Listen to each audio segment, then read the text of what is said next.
Welcome to magnet brains. मैं हूं तुम्हारी वैदेही मैम और आज हम आगे का पार्ट पढ़ने वाले हैं। कौन सी प्रोसेस? रेप्लिकेशन का। तो पिछली वाली क्लास में हमने क्या पढ़ा था? हमने अलग अलग जो एक्सपेरिमेंटल प्रूफ थे वो सारा पढ़ लिया था। दो सेट ऑफ साइंटिस्ट के एक्सपेरिमेंटल प्रूफ थे, हमने दोनों पढ़ लिए थे। और अब क्या पढ़ने वाले? आगे की प्रोसेस कि भैया एक्चुअल में रेप्लिकेशन हमने पढ़ तो लिया कि ठीक है, जो स्टेन करके डाला है, हैवी नाइट्रोजन जो N15 यूज किया, N14 यूज किया, फिर पता चला रही तो सेमी कंजर्वेटिव टेक्निक है। हर बार 50-50% पुराना वाला पेरेंट रहता है, मतलब पेरेंट स्ट्रैंड रहता है और नया वाला डीएनए ऐड होता है। ये तो हमने सब पढ़ लिया है। अब हम पढ़ेंगे एक्चुअल में रेप्लिकेशन होता कैसे है। बहुत इंटरेस्टिंग क्लास है, बने रहना है मेरे साथ। कहां पे? इसी चैनल पे जिसका नाम है मैग्नेट ब्रेन्स, जहां मिलता है आपको फ्री एजुकेशन किंडरगार्टन से लेके ग्रेड 12 तक, इंग्लिश में भी, हिंदी में भी, और अब तो बहुत सारी कॉम्पिटिटिव एग्जाम के लिए भी। कॉम्पिटिटिव एग्जाम से याद आया कि ये वाला जो चैप्टर है ये इसलिए इंपॉर्टेंट है, तुम्हारे 12th में तो आने ही वाला है, सीयूईटी, नीट, और अगर कोई भी तुम एग्जाम ग्रेजुएशन लेवल के लिए दे रहे हो तो एक मेजर सेट ऑफ क्वेश्चन इसी क्वेश्चन से पूछे जाते हैं। सीधा सा लॉजिक है ना। तुम्हारे एनसीईआरटी का सबसे बड़ा चैप्टर है, सबसे इंपॉर्टेंट चैप्टर है, सबसे टेक्निकल चैप्टर है, न्यूमेरिकल्स भी बनते हैं। तो भैया एंट्रेंस एग्जाम को तो ऐसे ही चैप्टर की तलाश होती है जो टफ रहता है। तो समझ लेना ये चैप्टर में से बहुत क्वेश्चंस आने वाले, कम से कम 5 क्वेश्चन तो इस अकेले चैप्टर ही कवर करेगा। ठीक है, तो चलो स्टार्ट करते हैं आज का लेक्चर। तो लास्ट क्लास में हम रिवाइज कर चुके थे, क्या पढ़ चुके? सेमी कंजर्वेटिव, मतलब साइंटिस्ट ने कैसे अलग अलग तरीके से पता लगाया कि सेमी कंजर्वेटिव वे है। एक साइंटिस्ट ने किसको सैंपल ऑर्गेनिज्म यूज किया? इकोलाई को। दूसरे ऑर्गेनिज्म नहीं, दूसरे साइंटिस्ट ने कौन से ऑर्गेनिज्म को यूज किया? विसिया फाबा बीन्स को। ठीक है, यहां पे क्या यूज किया? जिसमें इकोलाई यूज किया गया था, नाइट्रोजन यूज किया गया था, बट हैवी आइसोटोप था। याद रखना, हैवी आइसोटोप, रेडियो एक्टिव नहीं बोल रही हूं। वहीं दूसरे साइंटिस्ट ने रेडियो एक्टिविटी यूज की थी। ठीक है, तो चलो आज का रेप्लिकेशन हम स्टार्ट करते हैं। तो सबसे पहले हम पढ़ेंगे उसके कि उस जो प्रोसेस है रेप्लिकेशन में उसकी मशीनरी क्या है, मतलब मशीनरी एंड एंजाइम्स। अब एक्चुअल में होता कैसे है वो तो पढ़ लें कि रेप्लिकेशन सारी जो प्रोसेस है वो हो कैसी रही है। तो देखो, रेप्लिकेशन की हम क्या करने वाले? मशीनरी एंड एंजाइम्स पढ़ने वाले। अब हमको ये पता है कि प्रोसेस कैसी है, सेमी कंजर्वेटिव। 2 स्ट्रैंड के 2 सिंगल स्ट्रैंड बने और उसके नए स्ट्रैंड आ जाएंगे। पर जो याद करो लेक्चर के स्टार्टिंग में मैंने बोला था, एक पॉलीमरेज नाम का मॉलिक्यूल रहता है, वो आएगा एक्शन में। सिर्फ पॉलीमरेज नहीं रहता, बहुत सारे मॉलिक्यूल रहते हैं। एक एक करके स्टार्ट करते हैं। अब देखो, it use a DNA template to catalyse the polymerisation of deoxynucleotide. तो हमको पता है कि टेम्पलेट का मतलब क्या है कि जिसको क्या करने वाले? बेस मान के चलने वाले, जिसकी रीडिंग होने वाली है और उसको पढ़ के कॉम्प्लीमेंट्री स्ट्रैंड बनाने वाले। अब कॉम्प्लीमेंट्री स्ट्रैंड बनाने के लिए क्या करना पड़े? कॉम्प्लीमेंट्री स्ट्रैंड मतलब मैम एक पॉलीन्यूक्लियोटाइड की चेन। तो पॉलीन्यूक्लियोटाइड की चेन, ये जो पॉलीमर है उसका मोनोमर ढूंढ के पकड़ के लगाना पड़ेगा। तो मोनोमर क्या हुआ? डीऑक्सीन्यूक्लियोटाइड, या ओलिगोन्यूक्लियोटाइड नहीं बोल सकते, डीऑक्सीन्यूक्लियोटाइड, सिंगल न्यूक्लियोटाइड। और हर एक न्यूक्लियोटाइड के बीच में क्या बनाना पड़ेगा? अगले न्यूक्लियोटाइड के साथ बॉन्ड बनाना पड़ेगा। 2 बॉन्ड पैरेलली बनेंगे। एक तो बॉन्ड बनेगा एक न्यूक्लियोटाइड का अगले न्यूक्लियोटाइड के साथ, मतलब फॉस्फोडाइस्टर बॉन्ड भी बनाना है, तो इसको हम क्या बोलेंगे? पॉलीमराइजेशन। और साथ में जो कॉम्प्लीमेंट्री डीएनए उसके साथ भी बॉन्ड बनाते चलना है, मतलब हाइड्रोजन बॉन्डिंग भी साथ साथ करनी है। कुछ आई कहानी समझ में? मतलब मैं वापस बता रही हूं पॉइंट नंबर 1 का, जो तुम्हारा ओल्ड पेरेंटल डीएनए है वो किसकी तरह काम करेगा? टेम्पलेट की तरह काम करेगा। क्यों टेम्पलेट की तरह? क्योंकि वो डबल स्ट्रैंडेड डीएनए बट चुका है 2 सिंगल स्ट्रैंड ऑफ डीएनए में। उस डीएनए को पढ़ना है। अगर यहां पे ए लिखा है तो नीचे से मतलब न्यूक्लियोप्लाज्म से किसको ढूंढना है? टी को ढूंढना है। टी क्या है? ये एक नाइट्रोजनस बेस नहीं, मतलब टी तो है, नाइट्रोजनस बेस तो है, पर उसके साथ क्या लगा हुआ है? एक तुम्हारा शुगर भी लगा हुआ है, शुगर के साथ फॉस्फेट भी अटैच है, तो उसको हम क्या बोलेंगे? न्यूक्लियोटाइड। पर अकेला ही है, और क्या है? डीऑक्सीन्यूक्लियोटाइड। अकेला है ना। अब ऑक्सीजन कैसा है उसमें? शुगर में ऑक्सीजन नहीं है, इसलिए सिंगल न्यूक्लियोटाइड को उठाना पड़ेगा। जहां अगर यहां ए लिखा है तो इसका कॉम्प्लीमेंट्री कौन हो गया? टी। टी के साथ तुम्हारा शुगर भी जुड़ा है, शुगर के साथ तुम्हारा फॉस्फेट भी जुड़ा है, तो उसको मैंने बोल दिया न्यूक्लियोटाइड, डीऑक्सी न्यूक्लियोटाइड। अब ये उठाना है, इसके अगेंस्ट यहां लगाना है, तो यहां लगाओगे, एक लगा दिया, तो इन दोनों के बीच में कैसा बॉन्ड बनाया तुमने, hydrogen bond, covalent hydrogen bond. साथ में अब तुम आगे मूव करे, यहां लिखा है जी, तो वापस तुमने किसमें ढूंढा, न्यूक्लियोप्लाज्म में। ये कौन ढूंढ रहा है, पॉलीमरेज, ये पॉलीमरेज ढूंढता है, ठीक है। अभी एक्स्ट्रा चीजें याद करा रहे हैं, पॉलीमरेज ने ढूंढा, यहां जी लिखा है भैया, तो सामने से क्या उठाना पड़ेगा, सी वाला न्यूक्लियोटाइड, कौन सा, डीऑक्सी न्यूक्लियोटाइड, इसको उठाया और यहां लगा। अब यहां लगाओगे तो जो पहले वाले न्यूक्लियोटाइड के साथ भी बॉन्ड बनाने पड़ेंगे, कौन सा बॉन्ड, फॉस्फोडाइस्टर बॉन्ड। तो अब धीरे धीरे एक मोनोमर, 2 मोनोमर, 3 मोनोमर, 4 मोनोमर, ऐसे लंबी चेन बनती चलेगी, जितना लंबा ये नीचे का टेम्पलेट डीएनए, तो इनके बीच में भी बॉन्ड बनाना पड़ेगा, कौन सा, फॉस्फोडाइस्टर बॉन्ड। तो उसी को हम क्या बोलेंगे, polymerisation, formation of phosphodiester bond, polymerisation नहीं, फॉस्फोडाइस्टर बॉन्ड बना के अलग अलग मोनोमर की यूनिट को कन्वर्ट करेंगे, किसमें, पॉलीमर में, तो पॉलीमराइजेशन हुआ। क्लियर, चलो आगे देखते हैं। Enzymes are highly efficient enzyme as they have to catalyse polymerisation on a large number of nucleotide. तो यही सब करने के लिए अलग अलग एंजाइम्स यूज होंगे। तो मैं क्या बोल रही थी इतनी देर से, मेरा नाम क्या है, पॉलीमरेज। तो देखो ये भी एक एंजाइम है, कैसा पता चला मैम, पॉलीमरेज, एज। तुमने 11th में पढ़ा हुआ है, जिस भी नाम के पीछे एज लिखा है मतलब वो क्या है, एक एंजाइम है, और उसके सामने जो चीज लिखी है वो काम कर रहा है, ठीक है। तो क्या बना रहा है, वो पॉलीमर बना रहा है। आई बात समझ में। Third point, E. coli that has only 4.6 into 10 to the power 6 base pair complete the process of replication within 18 minutes। अभी हमने पढ़ा था कि जो उसका डबलिंग टाइम है वो कितना है, 20 मिनट का। तो 20 मिनट में से 18 मिनट तो वो रेप्लिकेशन ही करता है, बाकी 2 मिनट में बाकी वो सारा चीजें खत्म कर देता है, ठीक है। और कितना बेस पेयर है ये अपन को याद रखना है, 4.6 into 10 to the power 6 base pair. Human में कितना होता है, 6.6, ठीक है। और यहाँ पे 6 नहीं रहता, दूसरा नंबर रहता है, ठीक है। जरा कमेंट बॉक्स में लिख के बताओ ह्यूमन में कितने बेस पेयर्स होते हैं, ये बहुत इंपॉर्टेंट क्वेश्चन है, याद करके चलना है, ठीक है। Polymerisation has to be approximately 2000 base pair पर सेकेंड। तो देखो ये आ जाएगा क्वेश्चन तुम्हारा वापस न्यूमेरिकल के फॉर्म में। वो ये मान के चलेंगे कि तुमको ये इंफॉर्मेशन पता है, ये इंफॉर्मेशन पता है, वो पूछेंगे बताओ, या इन दोनों में से कोई एक इंफॉर्मेशन दे देंगे, मोस्टली यही इंफॉर्मेशन देंगे, ये इंफॉर्मेशन नहीं देंगे, ठीक है। वो मान के चलेंगे, तुम याद करके गए हो कि ई कोलाई का डबलिंग टाइम होता है 20 मिनट्स, उसमें से 18 मिनट तो वो क्या करता है, रेप्लिकेशन करता है, ठीक है। बाकी के बचे हुए मिनट में सारे चीजें खत्म करता है। तो रेप्लिकेशन 18 मिनट में हो रहा है, तो वो ये पूछेंगे कि बताओ ई कोलाई का जो पॉलीमराइजेशन का रेट क्या है। तो तुमको अब तुम सिंस ये 18 मिनट याद करके जाओगे, इंफॉर्मेशन के लिए वो बता देंगे कि ई कोलाई में होते हैं 4.6 into 10 to the power 6 base pair. अब वो ई कोलाई ही रखेंगे, ठीक है। और अगर उन्होंने कोई जैसे इंसान का हो सकता है, वो इंसान सेल का डबलिंग टाइम बता दे, ठीक है, कोई पर्टिकुलर सेल का, उस केस में फिर तुमको इंसान के अंदर कितने बेस पेयर है वो याद करके जाने पड़ेंगे। मतलब वाइस वर्सा, पूरी इंफॉर्मेशन नहीं देंगे, एक ही इंफॉर्मेशन देंगे और उससे वो तुम्हें कैलकुलेशंस पूछेंगे।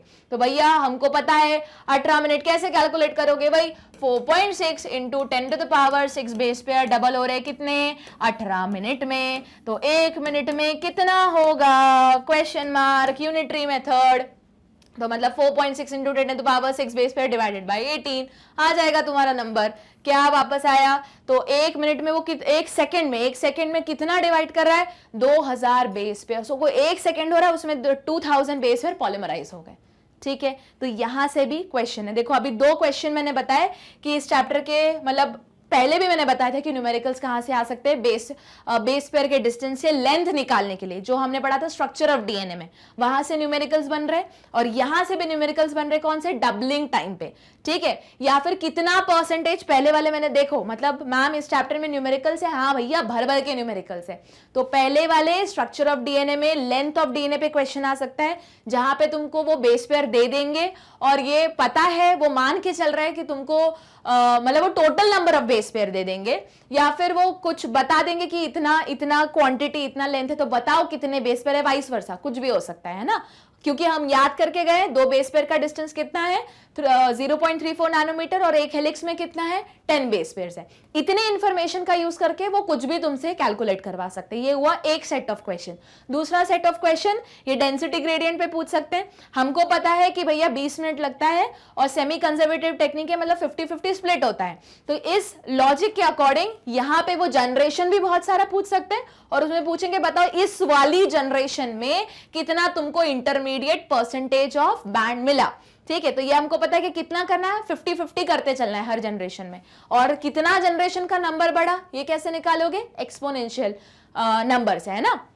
उसके बाद यहां पे आएगा थर्ड सेट ऑफ क्वेश्चन कि वो हमको पता है कि अब इसमें से इन दोनों में से एक इंफॉर्मेशन वो देंगे, एक इंफॉर्मेशन वो खा जाएंगे। एज्यूम करेंगे तुम घर से याद करके आए हो और फिर उसके ऊपर कैलकुलेट करने के लिए बोलेंगे कि इसका पॉलीमराइजेशन का रेट बताओ कि 1 सेकेंड में कितने बेस पेयर वो पॉलीमर कर रहा है। अगर इकोलाई है तो देखो वो तो डायरेक्ट भी पूछ सकते हैं क्योंकि तुम याद करके जाओगे कि इकोलाई के पास मैंने कुछ स्टार्टिंग में इंफॉर्मेशन लिखवाई थी कि कुछ 4-5 ऑर्गेनिज्म के अपन को बेस पेयर याद करके जाने। उसमें इकोलाई था, फेज था, मतलब लैम्डा फेज था, ठीक है, उसके बाद इंसान था। तो इसका तुम क्या याद करके जाओगे, बेस पेयर तो याद करके जाना है। और इकोलाई का तो ये भी याद करके जाना है। डबलिंग टाइम कितना है 20 मिनट्स, उसमें से 18 मिनट वो क्या करता है पॉलीमराइजेशन करता है। तो बस यूनिटरी मेथड लगाओ और ये नंबर निकालो। आई बात समझ में, मूव करें आगे। तो देखो अब हमने ये तो पढ़ लिया कि भैया ऐसा ऐसा लगता है, डीएनए टेम्पलेट जैसा यूज होगा पॉलीमराइजेशन के लिए। उसके बाद बहुत ज्यादा क्या लार्ज नंबर ऑफ में न्यूक्लियोटाइड को ऐड करना है वो भी समझ में आ गया। अब इकोलाई में कितना होता है, टाइम लगता है, वो भी समझ में आ गया। तो अब हम पढ़ेंगे कि भैया ये एक्चुअल में होती कैसी है प्रोसेस, मतलब स्टेप बाय स्टेप। तो सबसे पहला क्या है, मशीनरी एंड एंजाइम। तो मशीनरी तो समझ में आ गई, पहले हम एंजाइम्स तो पढ़ ले कौन कौन से एंजाइम लगते हैं, उसके बाद आएंगे हम किस पे, प्रोसेस पे। तो सबसे पहला एंजाइम जो यूज होता है, जिसको मैं इतनी देर से पिछले वाले लेक्चर में भी पॉलीमरेज करके बोल रही थी, पर करेक्ट वर्ड उसका पॉलीमरेज भी ठीक है, पर वो इन जनरल टर्म हुआ, याद रखना। अच्छा एक और चीज, बहुत बार ना क्वेश्चन में भी पॉलीमरेज लिखा आता है, तो कंफ्यूज मत होना। ये देखना वो पॉलीमरेज के आगे पीछे कौन सी प्रोसेस लिखी हुई है, क्योंकि जैसे ही आगे पीछे की प्रोसेस चेंज हो जाएगी उस पॉलीमरेज का पूरा नाम चेंज हो जाएगा। ठीक है, तो देखो सबसे पहला नाम है डीएनए डिपेंडेंट डीएनए पॉलीमरेज। अब बोलोगे मैम इसमें ऐसा नाम क्यों दिया है, बहुत बढ़िया तरीका है पॉलीमरेज का नाम देने का। पॉलीमरेज मतलब क्या, एक एंजाइम है, ठीक है, एक मॉलिक्यूल है मोर स्पेसिफिकली। अच्छा बताओ ये मॉलिक्यूल केमिकल नेचर वाइज कैसा है, तो बोलोगे मैम हमको क्या पता। अरे तुमको पता है।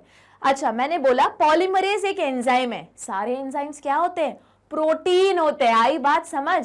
देखो हमारी बॉडी में जो रेप्लिकेशन तक करा रहा है और आगे जाके तुम पढ़ोगे जो ट्रांसक्रिप्शन करा रहा है, ट्रांसलेशन करा रहा है, सारे के सारे में एंजाइम्स चाहिए। और सारे एंजाइम्स क्या है, प्रोटीन है। तो सोचो प्रोटीन कितना ज्यादा इंपॉर्टेंट है हमारी बॉडी में। अब बोलोगे मैम पर ये प्रोटीन अलग है, हम जो खाते प्रोटीन अलग है। हाँ मना कहाँ कर रही हूँ, पर जो तुम प्रोटीन खाते हो वो तुम्हारे डाइजेस्टिव सिस्टम में जाते हैं, डिग्रेड हो जाते हैं, छोटे छोटे मोनोमर अमाइनो एसिड में टूट जाते हैं। फिर जो इस प्रोटीन को बनाने के लिए अमाइनो एसिड चाहिए होते हैं वो वहां से लिख के निकलते हैं, रिकॉम्बिनेशन होता है, रिकॉम्बिनेंट नहीं बोल सकते, कॉम्बिनेशन होता है और लो बन गए ये वाले प्रोटीन। ठीक है, या फिर दूसरा तरीका प्रोटीन का बनाने का कौन सा, ट्रांसलेशन, जो तुम पढ़ोगे इस चैप्टर का आखिरी वाला टॉपिक है, बहुत इंपॉर्टेंट टॉपिक है। चलो तो पहले तो हम रेप्लिकेशन पढ़ रहे थे, तो मैं क्या बता रही थी कि पॉलीमरेज। तो पॉलीमरेज क्या है, एक एंजाइम है। एंजाइम हमेशा एक प्रोटीन होता है, क्लियर।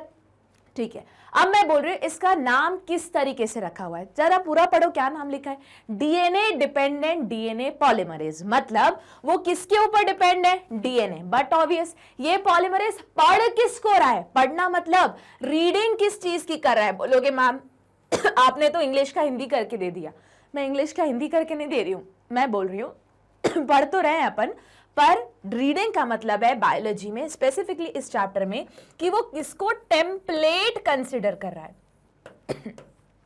टेम्पलेट किसको कंसिडर कर रहा है, ये पॉलीमरेज एक डीएनए को। बोलोगे मैम आपको कैसे पता चला, अरे कैसा क्या पता चला, देखो यहाँ पे जैसे जो ये तुम्हारा डबल स्ट्रैंडेड डीएनए है, करेक्ट, ये है तुम्हारा डबल स्ट्रैंडेड डीएनए, क्या होता है, स्प्लिट होता है। ठीक है भैया, स्प्लिट हो गया सिंगल स्ट्रैंड में, ठीक है, अब बताओ जरा, उसकी लेबलिंग भी मैं कर देती हूँ, मतलब थोड़ा समझ में आ गया। अच्छा, अलग कलर से ही करती हूँ, मतलब थोड़ा और क्लियर हो जाएगा। ठीक है, ये है तुम्हारा डबल स्ट्रैंडेड, ये हुआ 5 तो वो हुआ क्या 3 अगर ये 5 है तो ये क्या होगा एंटी पैरेलल, ये हो जाएगा 3 वो क्या होगा 5 बहुत बढ़िया। ये क्या होता है स्प्लिट हो जाता है मैम 2 स्ट्रैंड्स में। चलो भैया स्प्लिट कर देते हैं। अरे बाप रे कैसा डीएनए बना दिया। ओके, स्प्लिट कर देते हैं, ये हुआ। ठीक है, ये है तुम्हारा 5 और ये है तुम्हारा 3 दूसरा क्या हुआ तुम्हारा इसी का ऑपोजिट आएगा, ये आया तुम्हारा 3 और ये आया तुम्हारा 5 ठीक।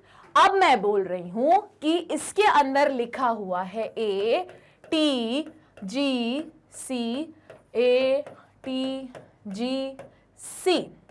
ठीक, अब इसके ऑपोजिट कौन सा स्ट्रैंड बनना है मैम, इसका कॉम्प्लीमेंट्री स्ट्रैंड बनना है। मतलब जो अब नया स्ट्रैंड बनेगा, अगर यहाँ ए लिखा है तो यहाँ क्या होना चाहिए टी होना चाहिए, अगर यहाँ टी लिखा है तो यहाँ क्या होना चाहिए ए होना चाहिए, अगर यहाँ जी लिखा है तो यहाँ क्या होना चाहिए सी होना चाहिए, और यहाँ पे जी। सिमिलरली पूरा इसमें, पर ये डिसाइड कौन कर रहा है कि ए की जगह टी होना चाहिए, मतलब ये पढ़ कौन रहा है इस डीएनए, जो पेरेंटल डीएनए उसमें ए लिखा हुआ है, टी लिखा हुआ है, जी लिखा हुआ है, सी लिखा हुआ है, ये क्या कर रहा है ये पढ़ रहा है। कौन पढ़ रहा है भैया, यही एंजाइम पढ़ रहा है जिसका नाम है पॉलीमरेज।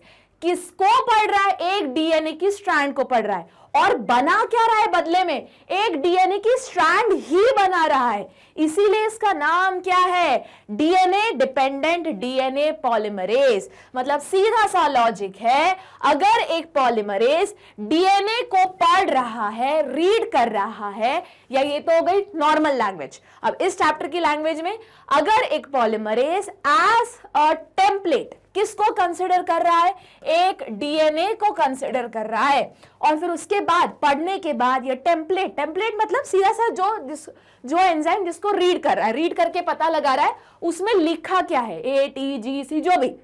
ठीक है, तो अगर एक पॉलीमरेज एक डीएनए की स्ट्रैंड को रीड कर रहा है, अब बोलोगे मैम रीड कैसे करेगा, उसकी एक अलग मैकेनिज्म होती है जो तुम ग्रेजुएशन लेवल पे पढ़ोगे, अभी नहीं पढ़ोगे। ठीक है, चलो, तो जब ये पढ़ रहा है पॉलीमरेज एक पढ़ रहा है कि भैया यहाँ ए लिखा है, यहाँ टी लिखा है, यहाँ जी लिखा है, किसको पढ़ रहा है वापस एक डीएनए को पढ़ रहा है। सिंस वो डीएनए की रीडिंग लगा रहा है तो उसको हम क्या बोलते हैं टेम्पलेट। तो अगर एक पॉलीमरेज डीएनए को एज अ टेम्पलेट कंसिडर कर रहा है तो उसका हम नाम क्या बोलेंगे डीएनए डिपेंडेंट, क्योंकि वो किसके ऊपर डिपेंड है डीएनए पे। और आखिरी में पढ़ के कर क्या रहा है, वो एक डीएनए ही सिंथेसाइज कर रहा है। ये बताओ ये डीएनए की स्ट्रैंड है ना, ये न्यू डीएनए स्ट्रैंड है न्यू, और ये रेड वाली कौन सी है ओल्ड डीएनए स्ट्रैंड, या इसको हम क्या बोलते हैं पेरेंटल डीएनए। तभी तो हम बोलते हैं सेमी कंजर्वेटिव टेक्निक, है ना। तो अगर एक पॉलीमरेज डीएनए को पढ़ के फिर से डीएनए ही सिंथेसाइज कर रहा है तो हम क्या बोलेंगे डीएनए डिपेंडेंट डीएनए पॉलीमरेज। अच्छा, अब इस लॉजिक के साथ बताओ कि अगर मैं वापस आ रही हूं सेंट्रल डॉगमा पे, ठीक है, किसने दिया था क्रिक ने दिया था, जहां पे बोलते थे डीएनए बनता है तो जिसको बोलते हैं रेप्लिकेशन। ठीक है, जो हम अभी पढ़ रहे हैं, तो यहां पे एक पॉलीमरेज ने डीएनए को पढ़ा, इसलिए मैंने बोला डीएनए डिपेंडेंट, और बनाया वापस डीएनए ही, तो मैंने बोला डीएनए पॉलीमरेज। ये मुझे ध्यान से क्वेश्चन सुनो, इसका आंसर मुझे कमेंट बॉक्स में चाहिए, मैं देखूंगी। ठीक है, अब मैं बोल रही हूं अगर सेम लॉजिक लगाऊं तो मुझे बताओ जब डीएनए से आरएनए बनता है, वापस डीएनए से आरएनए बनता है, तो इस एंजाइम का नाम या इस पॉलीमरेज का नाम क्या होगा। क्या लॉजिक लगाए, जब हम डीएनए को पढ़ रहे हैं या रीड कर रहे हैं या टेम्पलेट कंसिडर कर रहे हैं तो हम आधा नाम क्या बोलेंगे डीएनए डिपेंडेंट। ठीक है, और जो बना रहे हैं फिर वो बोलेंगे बना क्या रहे हैं वापस डीएनए बना रहे हैं, तो डीएनए डिपेंडेंट डीएनए पॉलीमरेज। अब मैं बोल रही हूं मैंने डीएनए को पढ़ा, पढ़ के मैंने आरएनए बनाया, तो ये जो प्रोसेस हो रही है एक एंजाइम के थ्रू जिसका नाम तो पॉलीमरेज ही है, उसका नाम भी पॉलीमरेज ही होता है। कौन सी प्रोसेस में होता है ट्रांसक्रिप्शन। ठीक है, ट्रांसक्रिप्शन वाली प्रोसेस में होता है। अब मैं पूछ रही हूं बताओ सेम लॉजिक लगा के कि जो ट्रांसक्रिप्शन में पॉलीमरेज एंजाइम इन्वॉल्व है उसका फुल नेम क्या होगा। चैट बॉक्स में चाहिए मेरे को, मैं चैट बॉक्स नहीं, कमेंट बॉक्स में चाहिए, मैं देखूंगी कि किस किस को ये कंसेप्ट समझ में आया। बहुत इजी तरीका है, ठीक है। तो चलो, क्या नाम है वापस, डीएनए डिपेंडेंट डीएनए पॉलीमरेज, क्योंकि डीएनए को पढ़ रहा है, बना क्या रहा है बदले में, डीएनए ही बना रहा है। Have to catalyze the reaction with high degree of accuracy। तो देखो भैया, पहले तो पढ़ना है, उसकी जगह पे करेक्ट वाला डीऑक्सी न्यूक्लियोटाइड फिट करना है। अब बोलोगे जल्दी बताओ ये रेप्लिकेशन हो कहाँ रही है, सपोज करो ये वाला जो स्पेस है ये है न्यूक्लियस के अंदर।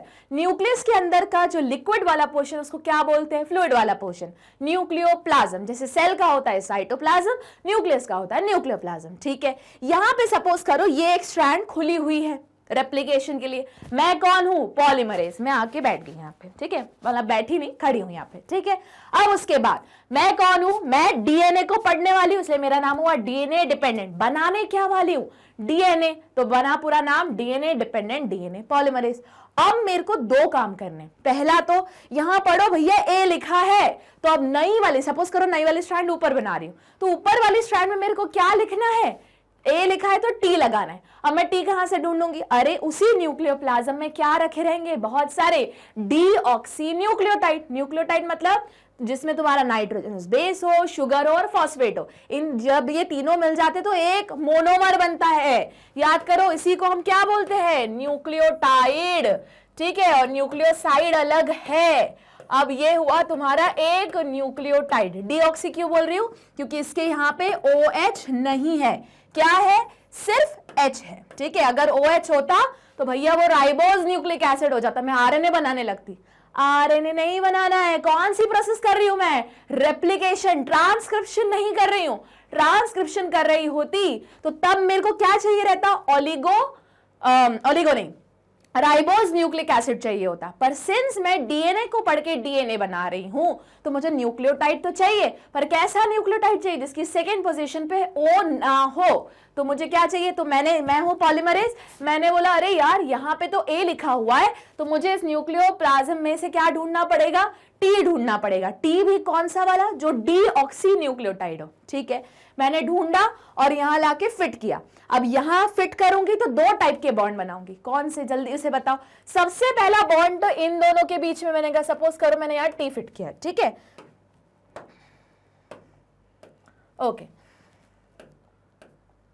मैंने यहां टी, अरे बाप रे,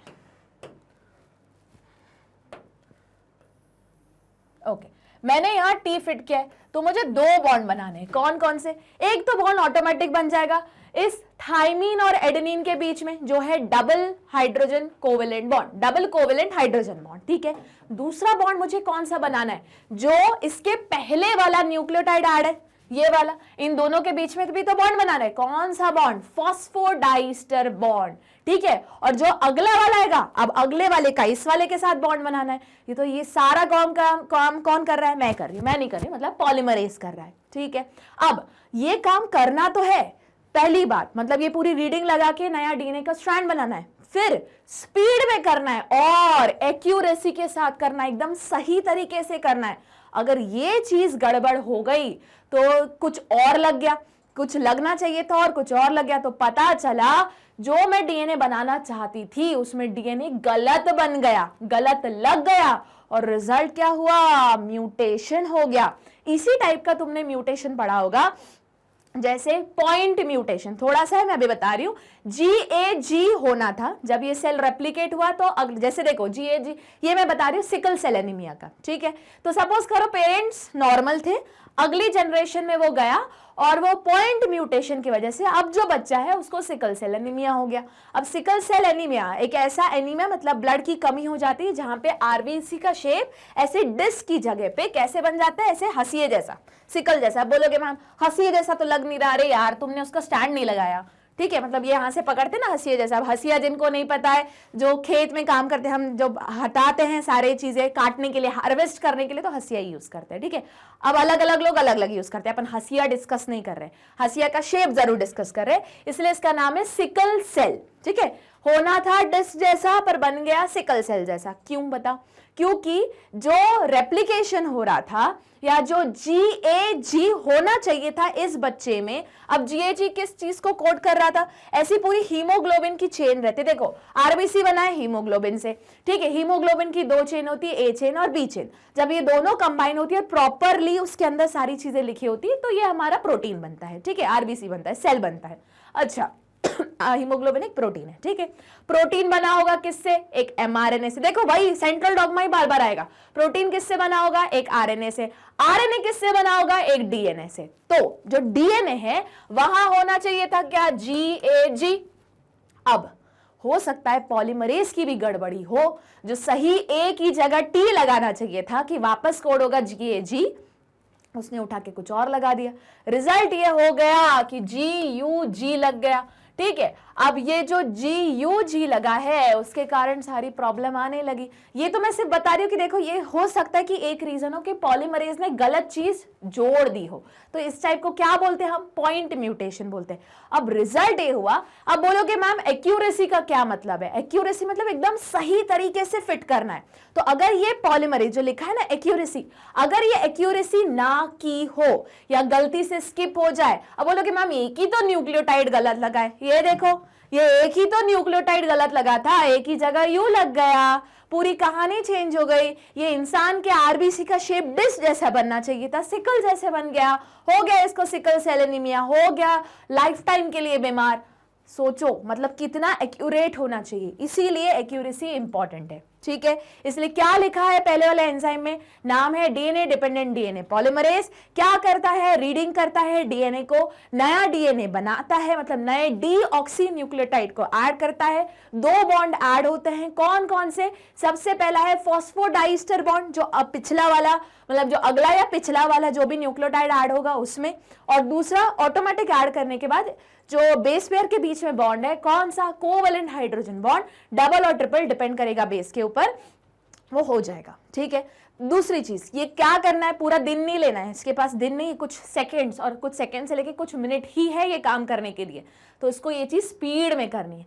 तीसरा क्या करना है? एक्यूरेसी के साथ करना है। अब तुम यकीन मानो, जब तक मैं ये तुमको पढ़ा रही हूं और तुम पढ़ रहे हो, इतने में बहुत सारे, अब रेप्लिकेशन तो नहीं बोल सकती मैं, हाँ, बट अगर स्पर्मेटोजेनेसिस चल रही होगी, अब बोलोगे स्पर्मेटोजेनेसिस स्पर्म का फॉर्मेशन, तो एक नया सेल ही तो बन रहा है, वहां भी तो डीएनए डबल हो रहा होगा, फिर क्रोमोसोम में हाफ ऑफ बट रहा, मतलब क्रोमोसोम में पैक होके फिर आगे जा रहा होगा। तो सोचो ये जब तक मैं तुम्हें पढ़ा रही हूं, तो ये तुम्हारे बॉडी के अंदर जो सेल्स है, सेल के अंदर ये प्रोसेस हो रही है और हो भी गई होगी कंप्लीट, ठीक है। अब सेम पॉलीमरेज, मतलब पॉलीमरेज एक सेट ऑफ एंजाइम्स है, ठीक है। तो ये पॉलीमरेज तुम्हें रेप्लिकेशन में भी मिलेगा, साथ में तुम्हें ट्रांसक्रिप्शन में भी मिलेगा। तो ट्रांसक्रिप्शन मतलब डीएनए से एमआरएनए बनाना, फिर एमआरएनए से प्रोटीन बनाना। तो सोचो जितना मैं बोल रही हूं, हो सकता है मेरी बॉडी में कंटिन्यूअसली कुछ ना कुछ प्रोटीन तो खत्म हो जाते हैं, कुछ प्रोटीन नए बार बार सेल को बनाने पड़ते हैं। तो ये चीज कितनी ज्यादा स्पीड में हो रही है तुमको पता भी नहीं है,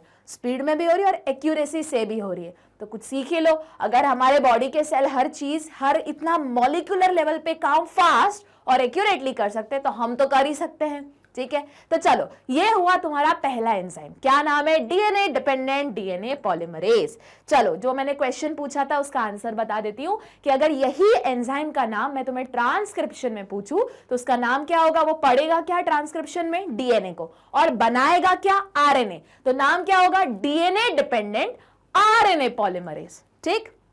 चलो आगे बढ़ते हैं। अब देखो ये जो प्रोसेस है बहुत एनर्जी रिक्वायर्ड प्रोसेस है, बहुत ज्यादा एनर्जी मतलब क्या चाहिए? एटीपी चाहिए, करेक्ट। तो ये एनर्जी मैम, ये सेल बेचारा ऑलरेडी उसके पास, उसने बोला कि इतना इंपॉर्टेंट काम है डीएनए को डबल करना है, मैं एटीपी कहां से लेके आऊं? तो अगर एटीपी सेल मतलब ऑलरेडी ये पूरी प्रोसेस ही एनर्जी में लगती है, उसके ऊपर ये वाली प्रोसेस स्पेसिफिकली रेप्लिकेशन और एनर्जी डिमांडिंग प्रोसेस है। तो इसका सोल्यूशन भैया जो डीएनए रेप्लिकेट हो रहा है ना, उसी ने दे दिया। उसने बोला घबराओ मत, कहीं बाहर से एटीपी लाने की जरूरत नहीं है, मैं ही एटीपी प्रोवाइड कर दूंगा ताकि ये प्रोसेस फटाफट एक्यूरेसी से और यही हो जाए, किसी का वेट ना करना पड़े कि हाँ माइटोकॉन्ड्रिया से एटीपी पंप होके आ रहा है फिर हम उसको यूज करेंगे। नहीं भैया, नो बकवास, है ना, सीधी बात, नो बकवास। किसने बोला? डीएनए ने बोला। तो इसलिए क्या लिखा है? एनर्जी सप्लाई कौन कर रहा है? भैया डीएनए खुद ही कर दे रहा है।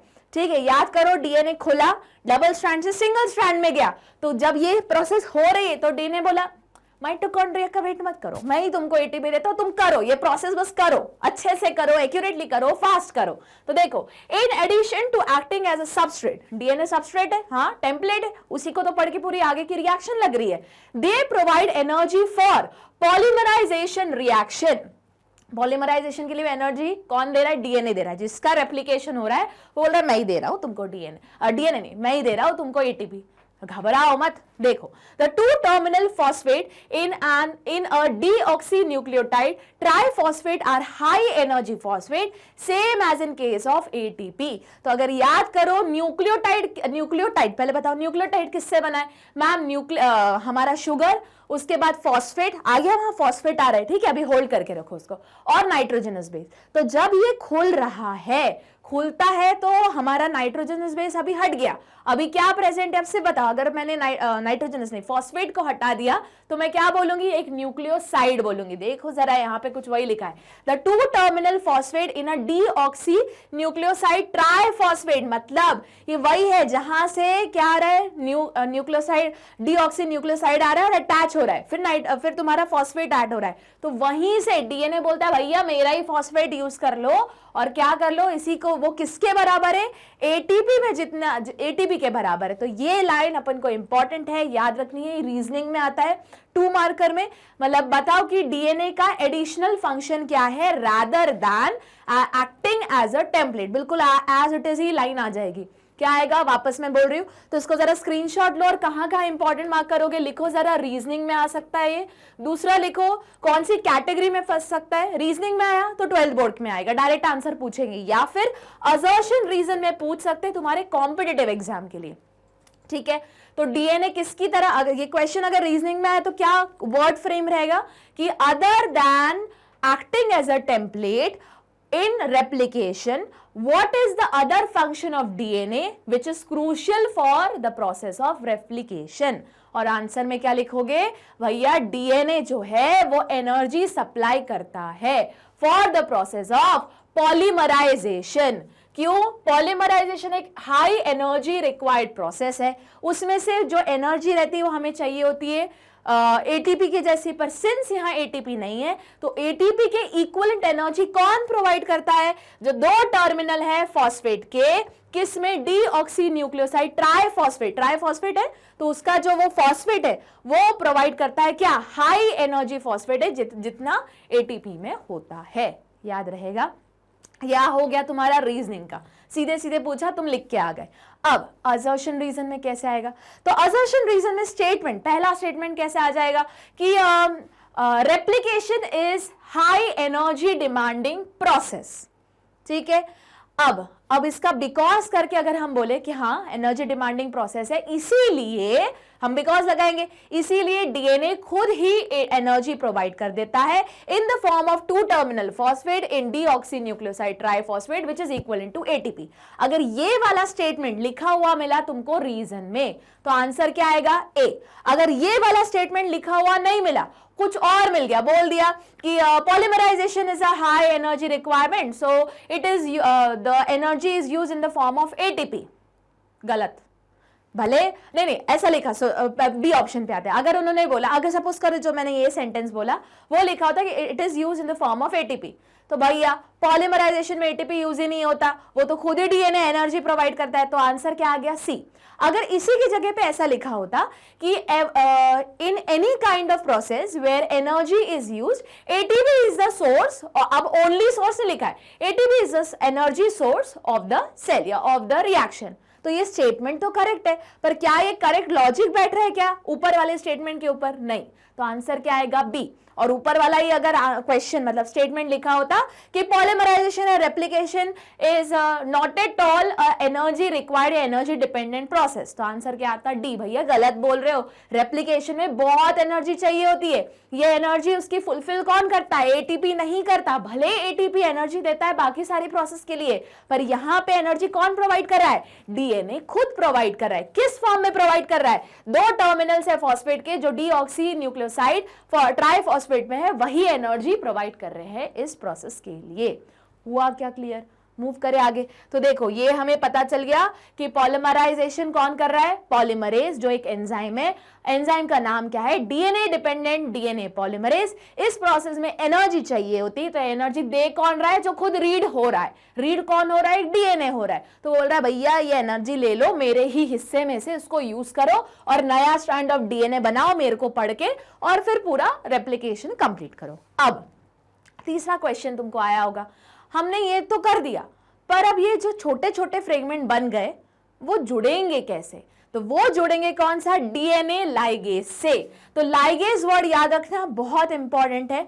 अगर क्यों, क्योंकि इसी को हम बोलते हैं क्या, मॉलिक्यूलर ग्लू। क्या बोलते हैं, गम। गम मतलब दुखी वाला गम नहीं, फेविकॉल, फेविकॉल है ना, फेविकॉल बोलो, फेविस्टिक बोलो, जो बोलना है। पर मॉलिक्यूलर ग्लू क्या है, हमारा डीएनए लाइगेज।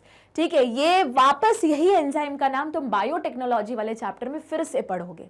ठीक है, तो ये क्या है, मैं बोल रही ग्लू है, गम है, गम मतलब उदास वाला गम नहीं, फेविस्टिक फेविकॉल जैसे काम कर रहा है, मतलब मैम क्या, जोड़ रहा है किसी को। करेक्ट। देखो, discontinuous synthesized fragment are later joined by enzyme DNA ligase। अब बोलोगे ma'am joined by enzyme DNA ligase, तो समझ में आ गया ये लाइन क्या लिखी है। तो इस लाइन को थोड़ा होल्ड करके रखो, जब मैं प्रोसेस स्टार्ट करूंगी तब तुम्हें एग्जैक्ट समझ में आएगा।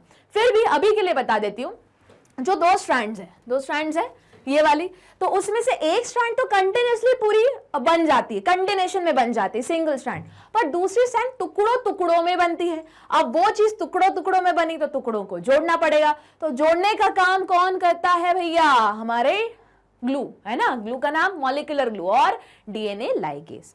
हुआ इतना क्लियर? आगे मूव करें। अब है एक और एंजाइम, बहुत इंपॉर्टेंट, नाम क्या है, हेलिकेज। तो जरा सोच के बता सकते हो कि क्या करता होगा ये एंजाइम? देखो मैम, हमें ये तो पता चल गया ये एज है मतलब एंजाइम है। अब उसके सामने क्या लिखा है, हेलिक लिखा है। अब हेलिक का मतलब क्या, हेलिक्स। हेलिक्स किसमें होता है, डीएनए में होता है। तो मुझे बताओ, ओरिजिनली डीएनए कुछ ऐसा था, double stranded helix model, correct. अब इसको अगर रेप्लिकेशन करवाना है तो मुझे ये डबल स्ट्रैंड तोड़ना पड़ने वाला है ना, टूटेगा ना दो सिंगल स्ट्रैंड में। मतलब ये हेलिक्स को, सबसे पहली स्टेप तो ये हो गई, ये जो ट्विस्ट लाया हुआ है उसको खोलना पड़ेगा। सपोज करो, एक एग्जाम्पल बताती हूँ, वापस वही चुन्नी ले लेती हूँ, सबसे बेहतरीन एग्जाम्पल है ना, मेरी चुन्नियां वर्री काम आ जाती है।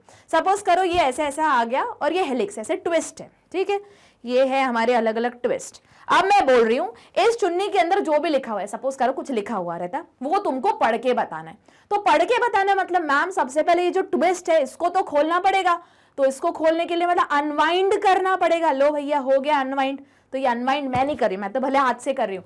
हो कहां से रहा है, एक मॉलिक्यूल से, जिसका नाम क्या है, हेलिकेज। तो हेलिकेज क्या कर रहा है, जो ऐसे डबल घूमा हुआ है, जो ट्विस्टेड है, ये देख रहे हैं ऐसे ट्विस्टेड है, उसको भैया सीधा तो करो, पहले सीधा करो और कैसे लेके आओ तुम्हारे सीधे स्ट्रैंड्स में, मतलब ओके जो ऐसे ट्विस्टेड है उसको खोलेगा। अब ये खोलेगा तो कैसे दिखेगा, जल्दी बताओ।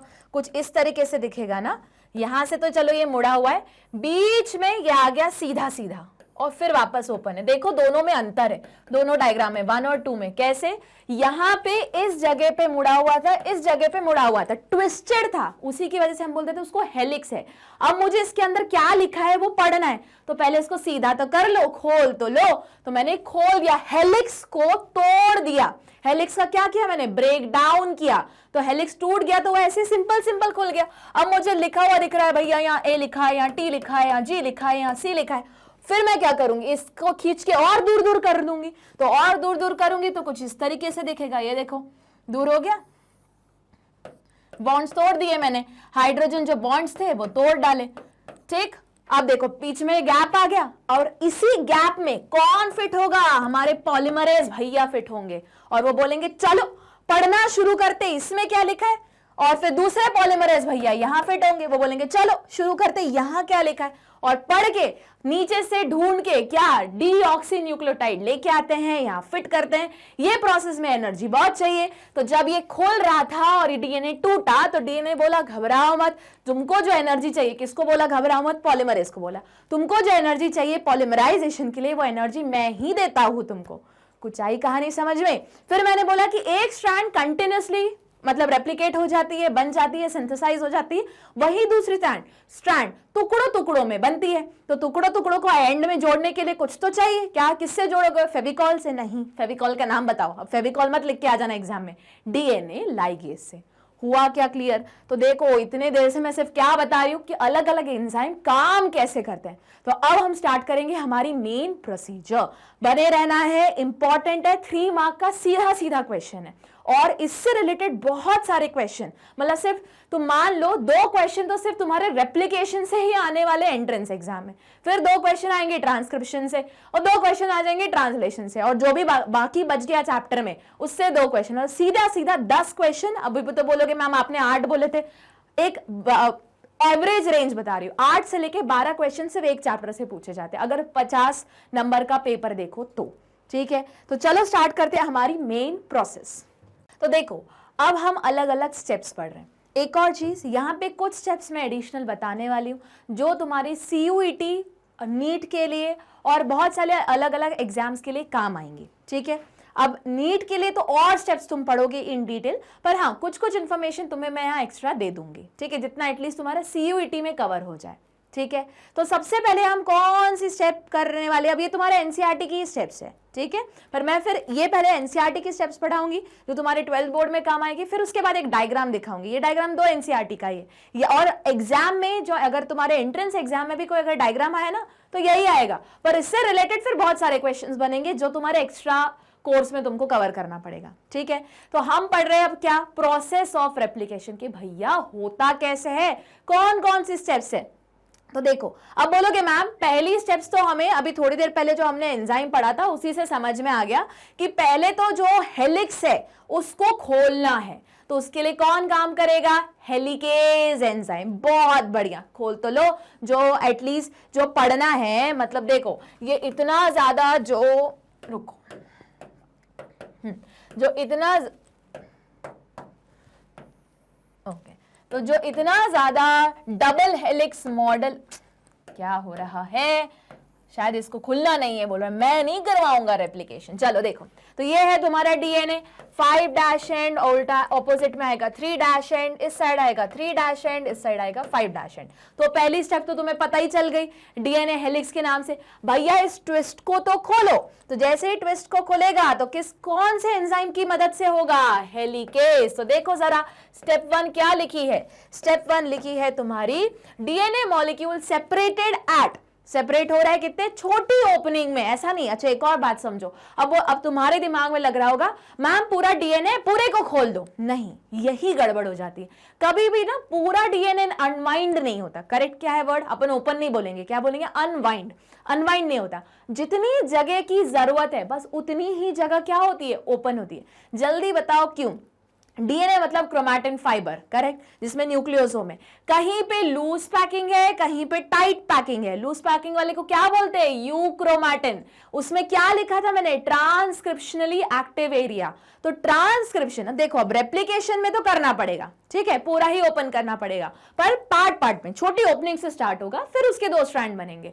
पर जब यही चीज हम रेप्लिकेशन में पढ़ेंगे तो प्लीज कंफ्यूज मत होना कि रेप्लिकेशन वाली चीज क्या होती है, मतलब रेप्लिकेशन नहीं, ट्रांसक्रिप्शन में पढ़ेंगे तो कंफ्यूज क्या नहीं होना है मैम। समझो बात को कि रेप्लिकेशन में क्या हो रहा है, सबसे पहले से क्या होता है, रेप्लिकेशन में डीएनए डबल हो रहा है। डीएनए डबल होगा मतलब 2 अलग अलग सेल में जाएगा, इसीलिए ये प्रोसेस शुरू जरूर एक जगह से होगी, पर एट देन पूरा डीएनए ओपन होगा और साइड में जितना ओपन हुआ है डीएनए, साइड में साइमल्टेनियसली वो डबल स्ट्रैंडेड बनता चला जाएगा। एंड में तुम्हें एक स्ट्रैंड से 2 स्ट्रैंड दिख जाएंगे। पर यही लॉजिक उठा के रेप्लिकेशन में मत, ट्रांसक्रिप्शन में मत लगाना कि हाँ अगर मुझे कोई जीन बनाना है, मतलब जीन नहीं, अगर मुझे कोई प्रोटीन बनाना है तो मुझे आरएनए बनाना पड़ेगा, तो मैंने पूरा डीएनए ओपन कर दिया। नहीं, ये ट्रांसक्रिप्शन में नहीं होता। ट्रांसक्रिप्शन में सिर्फ उतनी ही जगह ओपन होगी, अनवाइंड होगी जितनी काम की है, बाकी एज इट इज रखी रहेगी, बाकी एज इट इज इंटैक्ट रहेगी। ठीक है, तो सबसे पहले हमें जो ये डबल हेलिक्स हुआ है, हमको इस डबल से बनाने हैं 2 डीएनए। तो भैया इसको ओपन करो, वापस पूरा एक टाइम पे ओपन नहीं होता, ये भी याद रखना। थोड़ा सा ओपन होगा, सपोज करो ये ऐसा डबल हेलिक्स है, ठीक है, यहां थोड़ा ओपन हुआ, यहां पे 2 सिंगल स्ट्रैंड बन गए, अब उसी का क्या बनने लगा? Double strand. फिर आगे शिफ्ट होगा, यहां ओपन होगा, अब उसी का और मतलब उसी का कंटिन्यूएशन में डबल डबल स्ट्रैंड बनने लगे। फिर यहाँ पे पूरा क्या है, मतलब बात समझो मैं क्या बोल रही हूँ। सपोज करो ये पूरा डीएनए है, ठीक है, इतना बड़ा डीएनए बना दिया मैम, हाँ इतना बड़ा डीएनए बनाया, ठीक है। शुरू हुआ सपोज करो यहाँ से, तो यहाँ से शुरू हुआ अनवाइंड होना। अनवाइंड होना मतलब क्या कि खुलना शुरू हुआ, ठीक है। तो यहाँ पे सपोज करो वो यहाँ था, ठीक है, तो यहाँ पे इतना ओपन हो गया, अभी भी बाकी का पूरा क्या है, डबल हेलिक्स ही चल रहा है। अब यहीं पे पैरेलली क्या होगा तुम्हारा, ये सिंगल स्ट्रैंड का डबल स्ट्रैंड बनता जाएगा। फिर ये जो हेलिकेस है ये आगे शिफ्ट होगा, इसको ओपन करेगा, ठीक है। ये जैसे ही ओपन करेगा, सपोज करो, ठीक है, इसको ओपन किया, अब देखो जितना बचा हुआ है वो फिर तुम्हारा क्या होगा, वो रेप्लिकेट होगा, वो डबल स्ट्रैंडेड बनेगा। ऐसे धीरे धीरे करके ये आगे शिफ्ट होगा, वो पॉलीमरेज आके उसका डबल स्ट्रैंड बनाएगा, ये और आगे शिफ्ट होगा, पॉलीमरेज आके उसका डबल स्ट्रैंड बनाएगा, और शिफ्ट होगा आगे, फिर पॉलीमरेज आके डबल स्ट्रैंड बनाएगा। मतलब मैं क्या बोल रही हूँ, एक ही टाइम पे पूरा डीएनए डबल स्ट्रैंड का सिंगल स्ट्रैंड नहीं बनता। जितना आगे मतलब जितना एक जगह से शुरू किया, छोटी सी जगह से शुरू किया था, वहां पे वो डीएनए खुला, वहां खुला तो वो डबल स्ट्रैंड बनना शुरू हुआ, फिर वो आगे शिफ्ट हुआ, डबल स्ट्रैंड बनना शिफ्ट हुआ, फिर आगे शुरू हुआ, डबल स्ट्रैंड बनना शिफ्ट हुआ। इतना हुआ क्लियर। तो ये तुम्हारी बुक में नहीं लिखा है पर मैं बता रही हूँ, ठीक है, अपने कंसेप्ट क्लियर करने के लिए, क्योंकि अगर ये चीज याद नहीं रखोगे तो आगे जाके थोड़ी प्रॉब्लम आएगी ट्रांसक्रिप्शन और ट्रांसलेशन में। तो वहां भी वैसे ही होता है, ये याद रखना है। तो देखो सबसे पहले डीएनए के हेलिक्स को ओपन करना है, तो कौन आ रहा है पिक्चर में, हेलिकेज मॉलिक्यूल आ रहा है, हेलिकेज एंजाइम आ रहा है। तो DNA molecule separated at small opening, याद रखना है भाई, स्मॉल ओपनिंग से शुरू होती है, एकदम बिग ओपनिंग करके पूरा डबल स्ट्रैंडेड को सिंगल सिंगल स्ट्रैंड में नहीं खींच डाला। At small opening by enzyme DNA helicase. अब अगर तुम ध्यान से देखोगे जो मैंने स्ट्रक्चर बनाया, अब ये अभी मैंने इसे टेढ़ा बनाया, अब अपने मोबाइल को ऐसे करके देखो, मत करो, मैं दिखा रही हूं करके। अगर इसी को मैंने सीधे होके बनाया, कुछ इस तरह से दिख रहा है, कुछ इस तरीके से दिख रहा है, ये अभी भी डबल स्ट्रैंडेड है और यहाँ पे दो सिंगल सिंगल स्ट्रैंड बन गए, है ना। तो इसी को हम क्या बोलते हैं, रेप्लिकेशन फोर्क। अब फोर्क जैसे बोलोगे मैम फोर्क तो ऐसा होता है, हाँ ऐसा जरूर होता है फोर्क, एज्यूम कर लो ना ये उल्टा फोर्क है, बस बीच वाला ये वाली चीज नहीं है उसमें, तो इसको हमने क्या बोला, रेप्लिकेशन फोर्क। तो ये पकड़ने वाला हो गया, यहाँ पे एक और बीच में होना चाहिए था, तब उसको हम फोर्क बोलते हैं, पर ये डीएनए का फोर्क है, रेप्लिकेशन फोर्क है, जहां रेप्लिकेशन होने वाली है।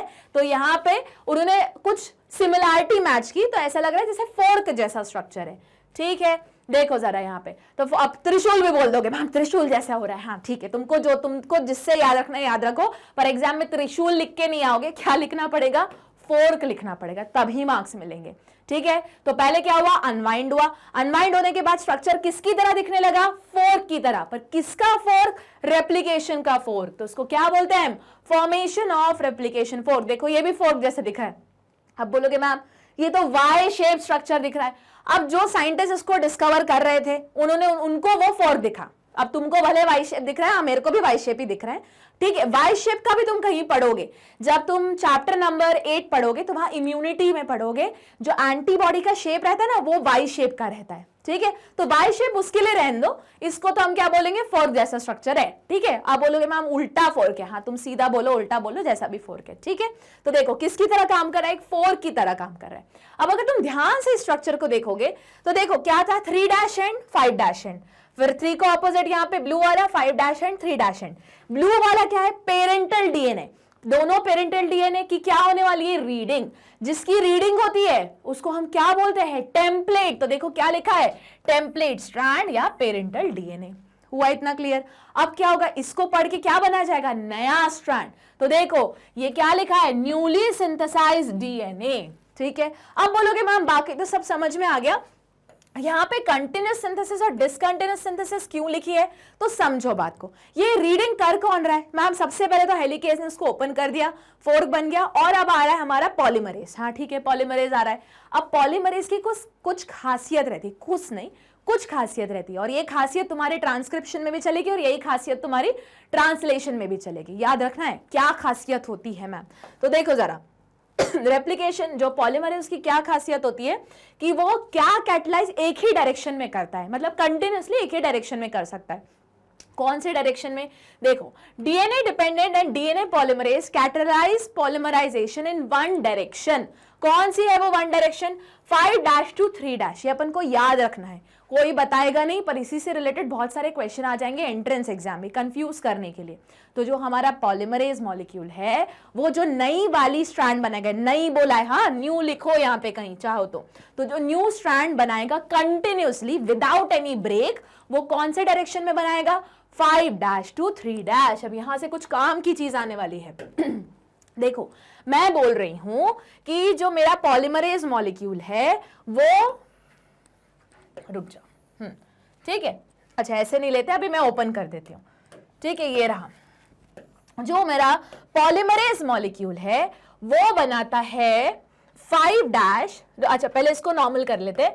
ये है तुम्हारा 5' एंड, वो हुआ 3' एंड, ये हुआ 3' एंड, ये हुआ 5' एंड, ठीक है। डीएनए ओपन कर लिया।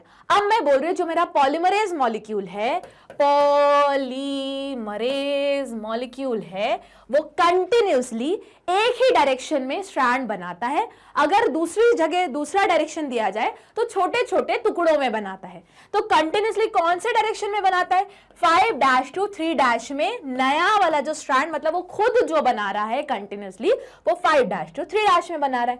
तो मुझे जरा लॉजिक लगा के बताओ, अगर नई स्ट्रैंड 5' to 3' में बन रही है तो इसको, ये स्ट्रैंड किसको रीड करके बन रही होगी?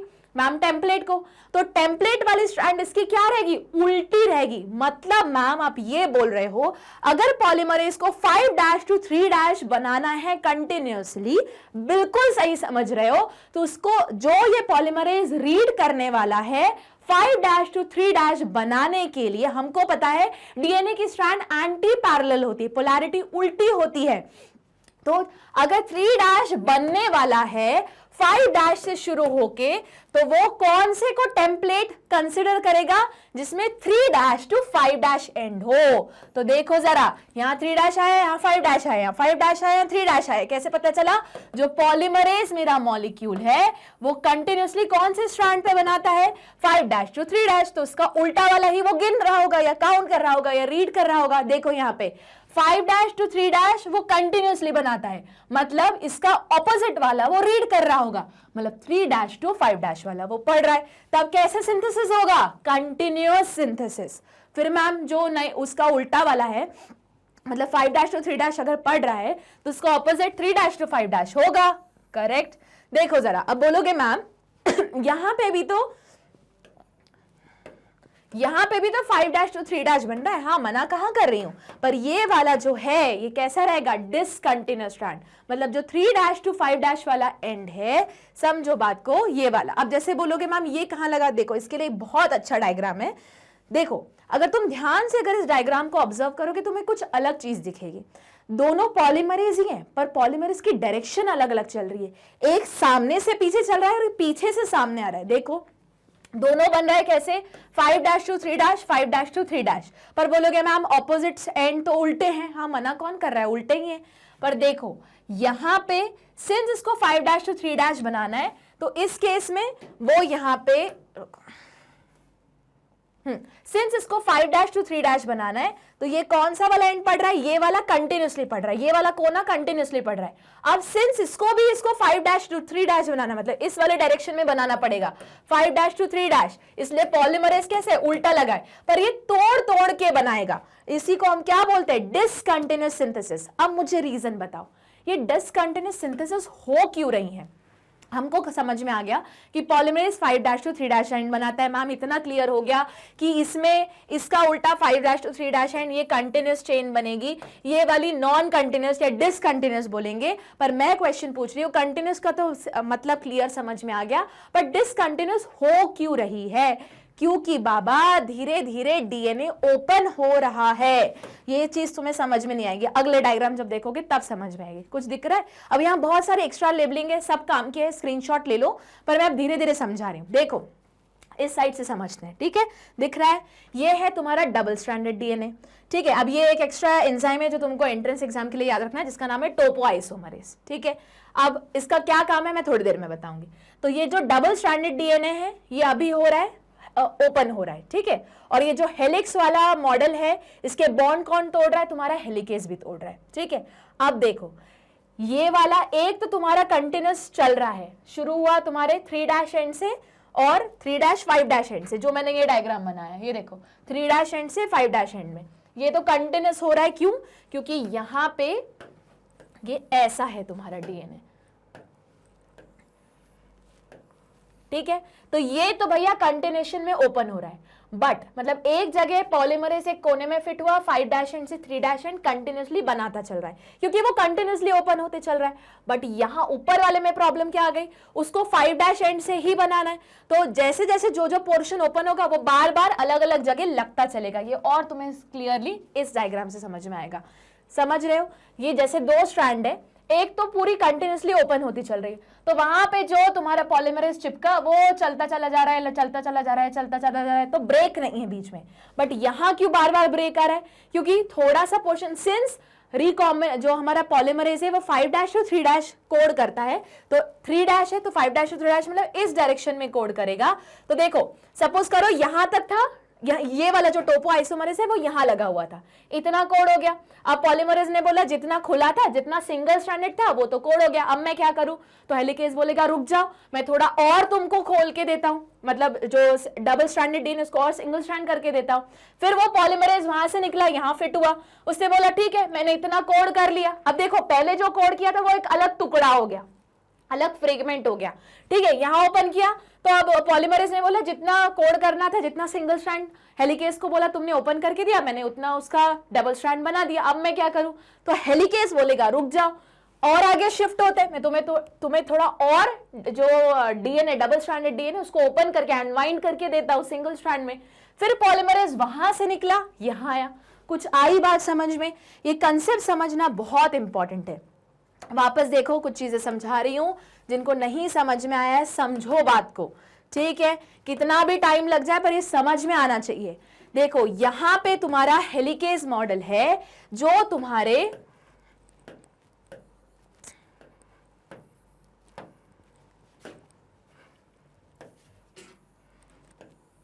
ठीक है, ये तुम्हारा है double stranded DNA. Helicase model ने थोड़ा सा ओपन किया, पॉलीमरेज एक बार यहां फिट हो गया, ये कंटिन्यूसली ओपन होता चल रहा है, ओपन होता चल रहा है, बनते चल रहा है। क्यों? क्योंकि ये स्मूथ चल रहा है, 5' एंड तो 3' एंड आराम से कॉपी होता चल रहा है, कॉपी नहीं रेप्लिकेट होता चल रहा है, ठीक है। बट प्रॉब्लम क्या होगी? सपोज करो ये यहां था, इस जगह था हेलिकेज मॉडल, ठीक है।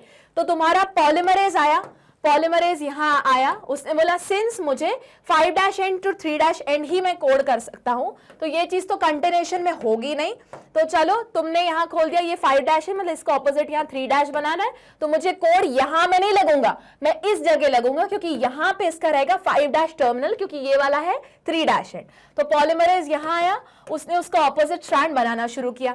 अब ये चीज यहीं तक रुक गई, उसके बाद अभी मैंने भले ही यहां पे बनाया, पर सपोज करो ये वाली चीज यहां होती, तो उसके बाद क्या है? पूरा का पूरा डबल हेलिक्स है। अब पॉलीमरेज ने बोला हेलिकेज को अब मैं क्या करूं?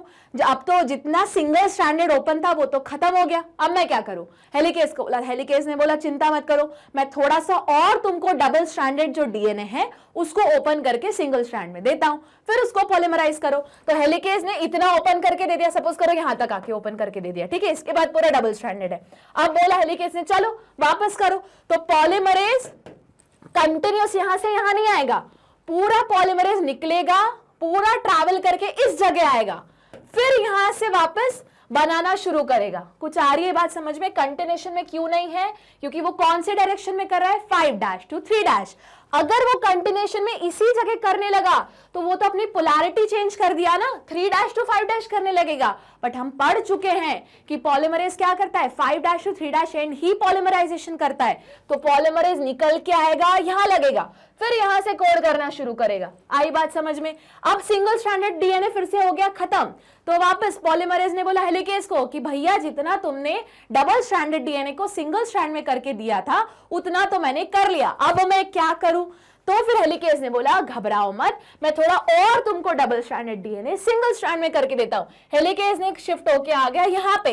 अब ये जो पॉलीमरेज ने, अब पॉलीमरेज वापस कंटिन्यूस नहीं कर सकता, नहीं तो डायरेक्शन चेंज हो जाएगी। अब पॉलीमरेज निकल के आएगा और यहां लगेगा, यहां अटैच होगा, अब यहां से उस डायरेक्शन में जाएगा। कुछ आई बात समझ में? मतलब जैसे मैं पॉलीमरेज हूं, मैं सपोज करो यहां से उसी डायरेक्शन में मूव करती हूं और कोड करूंगी, ठीक है। अब क्या हुआ कि सपोज करो नया डीएनए खुल गया है। अब मैं नहीं सपोज करो हाँ कोड करती हूँ, मैं इसी डायरेक्शन में मूव कर रही है, 5' to 3' है, ठीक है। अब मैं कोड करके यहाँ पहुंच गई, इस जगह पहुंच गई। अब यहीं से नया ओपन होना, यहां से उसके ऑपोजिट में नया ओपन होना स्टार्ट हो गया, पर मैं इस डायरेक्शन में मूव नहीं कर सकती क्योंकि मैं सिर्फ इसी डायरेक्शन में, अपने इसी डायरेक्शन में मूव कर रही हूं। अब मुझे क्या करना पड़ेगा, घूम के आना पड़ेगा, वापस यहां आना पड़ेगा और फिर वापस कोडिंग स्टार्ट करनी पड़ेगी। आई बात समझ में? मतलब मैम आप ये बोलना चाह रहे हो एक साइड तो पॉलीमरेज कंटिन्यूअसली पॉलीमराइजेशन करते चले जा रहे हैं, करेक्ट। और सिंस वो कंटिन्यूअस हो रहा है इसीलिए उसको हम क्या बोलते हैं, कंटिन्यूअस स्ट्रैंड या फिर लीडिंग स्ट्रैंड। क्या बोलते हैं, लीडिंग स्ट्रैंड। पर दूसरी जगह पे बार बार टूट रहा है। वापस मैंने बोला ये क्यों होता है, क्योंकि एक साथ पूरा डीएनए ओपन नहीं होता। अगर एक ही टाइम पे पूरा डीएनए अनवाइंड हो जाता तो दोनों ही लीडिंग स्ट्रैंड रहती, दोनों सिंगल स्ट्रैंडेड है, चलो उसका डबल स्ट्रैंड बना देते हैं। पर ऐसा होता है क्या, नहीं, धीरे धीरे ओपन होता चलता है। तो एक तो भैया कंटिन्यूअस ओपन हो रहा है इसलिए उसको मैंने बोला लीडिंग स्ट्रैंड, पर दूसरा वाला स्ट्रैंड धीरे धीरे अनवाइंड हो रहा है, धीरे धीरे अनवाइंड हो रहा है। तो बार बार उसको अपनी डायरेक्शन मेंटेन करनी है, मतलब उसको मतलब पॉलीमरेज को अपनी डायरेक्शन मेंटेन करने के लिए जैसे उसने थोड़ा कोड किया, देखा अरे वापस क्या हो गया, वापस सिंगल स्ट्रैंडेड बन गया, तो उसको वापस घूम के जाना पड़ रहा है, एकदम कोने में पहुंचेगा, फिर उसको क्या करना पड़ेगा, वापस रेप्लिकेशन करवाना पड़ेगा। आई बात समझ में? ये बहुत इंपॉर्टेंट है, कंसेप्ट क्लियर होना चाहिए। तो देखो जरा, तो मतलब बार बार क्या बेचारा करेगा पॉलीमरेज, तो बोलोगे मैम इतना वो ऐसे ही टाइम पास करते हुए जाएगा, और नहीं तो क्या, वो गया पूरा, फिर देखा अच्छा यहां से शुरू करना है, फिर यहां से शुरू करेगा, फिर वापस। ये भले इतना सिंगल स्टैंडर्ड है, वो चाहता तो टाइम बचा के यहाँ कोड कर सकता था, पर वो नहीं कर सकता क्योंकि वो किस डायरेक्शन में पॉलीमराइजेशन कर रहा है, 5' to 3'। सिंस डायरेक्शन को मेंटेन करने के लिए वो वापस यहां से घूम के यहां आएगा, फिर करेगा। तो देखो एंड रिजल्ट क्या होगा, अगर तुम ध्यान से देखोगे, ये वाली तो तुमको कंटिन्यूअस डीएनए पॉलीमराइज मिलेगी, ऊपर वाली स्ट्रैंड में टुकड़ों टुकड़ों में मिल रहा है, फ्रेगमेंट में मिल रहा है, और इन्हीं टुकड़ों को हम क्या बोलते हैं, ओकाजाकी फ्रेगमेंट। ये लिखा हुआ है यहाँ पे, ठीक है, ये थोड़ा एक्स्ट्रा इंफॉर्मेशन है, अपन को याद करनी है। इन्हीं फ्रेगमेंट्स को क्या बोलते हैं, ओकाजाकी फ्रेगमेंट। अब बोलोगे मैम इतना अजीब नाम क्यों है, अरे साइंटिस्ट का नेम है, उन्होंने देखा, डिस्कवर किया, उन्होंने बोला आज से इस फ्रेगमेंट का नाम मेरा, क्योंकि मैंने डिस्कवर किया था, ठीक है। यही फ्रेगमेंट ओकाजाकी फ्रेगमेंट क्या है, टुकड़ों टुकड़ों में है, मतलब डिसकंटिन्यूअस है। एट द एंड इन्हीं डिसकंटिन्यूअस स्ट्रैंड को जोड़ने का भी कोई काम कर रहा है, तुम पढ़ चुके हो, क्या बोलते हैं उसको, डीएनए लाइगेज। तो देखो यहाँ पे डीएनए लाइगेज ने अपना एक्शन दिखाया, बोला कि जितने टुकड़े टुकड़े हुए हैं जिसकी वजह से स्ट्रैंड को हमने डिसकंटिन्यूअस स्ट्रैंड भी बोला। डिसकंटिन्यूअस स्ट्रैंड का दूसरा नाम भी है लैगिंग स्ट्रैंड, पीछे लैग कर रहा है ना, अब इतना टाइम वेस्ट हो रहा है, कुछ समझो, टाइम वेस्ट तो हो ही रहा होगा, ये तो कंटिन्यूअसली काम कर रहा है, इसको इतना एक्स्ट्रा टाइम घूम के यहां आना है, फिर शुरू करना है, तो एक स्ट्रैंड जल्दी जल्दी हो रहा है, कंटिन्यूअसली हो रहा है, इसलिए उसका नाम है लीडिंग स्ट्रैंड, लीड कर रहा है। और एक कुछ सेट ऑफ अमाउंट पीछे चल रहा है। क्यों चल रहा है पीछे, क्योंकि उसमें छोटे छोटे टुकड़े हैं, उन छोटे टुकड़ों को जोड़ना भी है। छोटे टुकड़े बने कैसे, क्योंकि धीरे धीरे हेलिक्स ओपन हो रहा है, तो पॉलीमरेज उतना घूम के जा रहा है, फिर पॉलीमराइजेशन कर रहा है, उस वजह से एक स्ट्रैंड थोड़ा पीछे चल रहा है, इसलिए उसका नाम हुआ डिसकंटिन्यूअस स्ट्रैंड, जो तुम्हारे एनसीईआरटी में दिया है। और उसके बाद और एडवांस में एक और नाम पड़ रहा है जो तुम्हारे एंट्रेंस एग्जाम में आएगा, उसको बोलते हैं लैगिंग स्ट्रैंड। हुआ इतना क्लियर? तो देखो वापस आ जाते अपने पॉइंट पे, तो हमको पता चल गया भैया डीएनए डिपेंडेंट डीएनए पॉलीमरेज जो है वो एक ही डायरेक्शन में पॉलीमराइजेशन कर सकता है, जिसका डायरेक्शन का एंगल है 5' to 3'। सिंस वो 5' to 3' कर सकता है, तो एक तो कंटिन्यूअसली ओपन हो रहा है जिस वजह से वो कंटिन्यूअस सिंथेसिस कर रहा है, उसी को हम लीडिंग स्ट्रैंड बोल रहे हैं। पर जो दूसरा उसका ऑपोजिट वाला स्ट्रैंड है वो टुकड़ों टुकड़ों में सिंथेसाइज हो रहा है, इसलिए उसको डिसकंटिन्यूअस स्ट्रैंड बोला, और जो टुकड़े हैं उनको हमने ओकाजाकी फ्रेगमेंट बोला। और ओकाजाकी फ्रेगमेंट को जोड़ेगा कौन, तुम्हारा अगला वाला स्टेप डीएनए लाइगेज। और वही इसीलिए ये डिसकंटिन्यूअस स्ट्रैंड कैसा है, पीछे है, इसलिए लैगिंग स्ट्रैंड बोल रहे हैं इसको। आई बात समझ में? तो देखो एंड में जब ये प्रोसेस कंप्लीट हो जाएगी, तुम्हें भले डबल स्ट्रैंड से 2 सिंगल स्ट्रैंड मिल जाएंगे, पर एक मिलेगा कंटिन्यूएशन के फॉर्म में, एक रहेगा टुकड़ों टुकड़ों के फॉर्म में। वो टुकड़े नहीं रहेंगे, वो जुड़ जाएंगे, ठीक है। तो देखते हैं क्रिएशन ऑफ कंटिन्यूअस स्ट्रैंड, जिसकी पोलैरिटी रहेगी 5' to 3', पर उसका टेम्पलेट क्या रहेगा 3' to 5'। ये तो याद ही करना है, मैंने बताया था कि जो 5' to 3' करता है तो उसका ऑपोजिट वाला टेम्पलेट वाला स्ट्रैंड क्या रहेगा 3' to 5'। तो 3' to 5' वाला कंटिन्यूअस रहेगा, और जो दूसरा वाला है वो डिसकंटिन्यूअस रहेगा। डिसकंटिन्यूअस स्ट्रैंड जोड़ेगा कौन? DNA ligase. तो देखो ये वाला तो तुम्हारा आएगा 12th बोर्ड में, ये बनाने के लिए भी आ सकता है, रेप्लिकेशन 4 का इसका नाम। अब इससे हमने बहुत सारी एक्स्ट्रा चीजें पढ़ी। मैंने बताया एक टोपोआइसोमरेज क्या है, एक एंजाइम है जो ओपनिंग में हेल्प कर रहा है। हेलिकेज क्या है भैया? ये हेलिक्स को भी ओपन कर रहा है और तुम्हारे हाइड्रोजन बॉन्ड को भी तोड़ रहा है जो बेस पेयर्स के बीच में है। ठीक है, देखो यहां लिखा ना सिंगल स्ट्रैंड बाइंडिंग प्रोटीन, जो सिंगल स्ट्रैंड है वो प्रोटीन के साथ अटैच कर रहा है। उसके बाद अब यहां पे तुम्हारे जो पॉलीमरेज है वो अटैच हो गया और क्या हो रहा है तुम्हारा लीडिंग स्ट्रैंड, मतलब ये कंटिन्यूस बन रहा है इसलिए इसका नाम है लीडिंग स्ट्रैंड। वही दूसरी जगह पे पॉलीमरेज बार बार टुकड़े टुकड़े में अटैच होके डिसकंटिन्यूस स्ट्रैंड बना रहा है, जिसको क्या बोल रहे हैं हम? ओकाजाकी फ्रेगमेंट, जो बाद में ज्वाइन होता है डीएनए लाइगेज से और उसी वो स्ट्रैंड थोड़ा पीछे चल रहा है इसलिए उसको बोलते हैं लैगिंग स्ट्रैंड।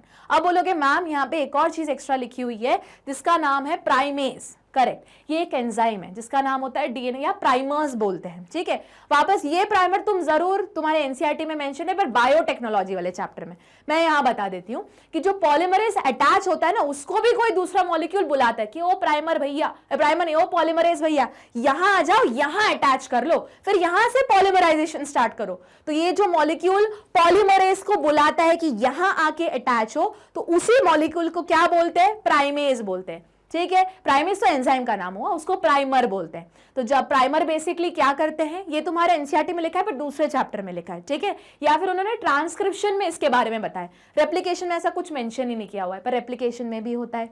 ठीक है, तो क्या करता है ये? सबसे पहले मतलब मैम आप ये बोल रहे हो कि सबसे पहले टोपोआइसोमरेज ने ओपन किया जो एनसीईआरटी में मेंशन नहीं है, हाँ। फिर हेलिकेज आया जिसने बॉन्ड्स तोड़े, हाँ। उसके बाद पहले प्राइमर अटैच होता है। करेक्ट, प्राइमर का मतलब ही क्या रहता है? प्राइम ना, सबसे पहले प्राइमरी, तो सबसे पहले वो अटैच होता है और वो किसको बुलाता है? पॉलीमरेज भैया आ जाओ, यहां लगो, यहां अटैच हो और पॉलीमराइजेशन स्टार्ट करो। तो प्राइमर दोनों जगह लगते हैं। अब तुम सोचो लीडिंग स्ट्रैंड में तो एक जगह बस प्राइमर अटैच हो गया और कंटिन्यूअसली शुरू हो गया, पर वही तुम्हारे लैगिंग स्ट्रैंड में बार बार प्राइमर को भी अलग अलग जगह अटैच होना पड़ेगा, और नहीं तो क्या अलग अलग जगह अटैच होगा। बोलेगा पॉलीमरेज भैया यहां ऐड आना है। ठीक है, पॉलीमरेज ने बेचारे ने इतना किया, वो तब तक दूसरा वाला डीएनए अनवाइंड हो गया। अब वो बोला अब ये तो डीएनए खत्म हो गया, चलो गोल घूम के जाता हूं। तो उसके पहले वो प्राइमर निकला और यहां अटैच हो गया पॉलीमरेज भैया, कहीं यहां मत जाओ, यहां अटैच हो, यहां से रीडिंग स्टार्ट करो और आगे मूव करते चलो।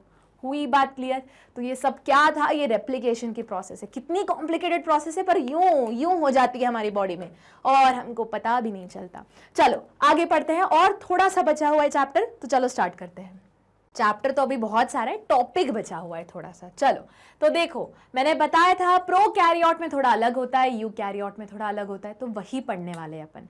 तो देखते हैं prokaryotic replication. The DNA polymerase, अब जल्दी बताओ पूरा नाम क्या है? DNA dependent DNA polymerase on their own can not initiate the process of replication. मैंने खुद ही बताया, खुद होके भैया ये स्टार्ट नहीं कर सकते, तो कोई और चाहिए। कौन और चाहिए? देखते हैं। Also the replication does not initiate randomly at any place in DNA, मतलब ऐसे ही मन आया चलो शुरू कर लेते हैं, ऐसा नहीं होता। एक पर्टिकुलर प्रोसीजर होती है, प्रोटोकॉल होता है। हाँ भैया, अगर सेल में प्रोटोकॉल नहीं रहेगा, हर चीज का प्रोटोकॉल है।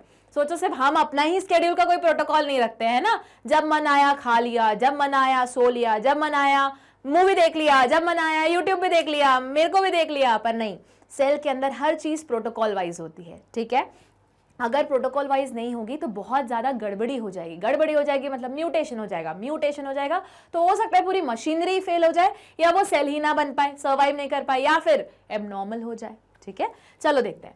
There is a definite region in E coli DNA where the replication originate, मतलब वहां भी। अब बोलोगे मैम हमें पता चल गया कि पॉलीमरेज कहीं भी नहीं जुड़ सकता, जहां प्राइमर जुड़ेगा वहीं वो पॉलीमरेज भी जुड़ेगा। हाँ करेक्ट, पर प्राइमर भी कहां जुड़ेगा? कोई एक पर्टिकुलर जगह जुड़ेगा, उसी के बारे में मेंशन कर रहे हैं।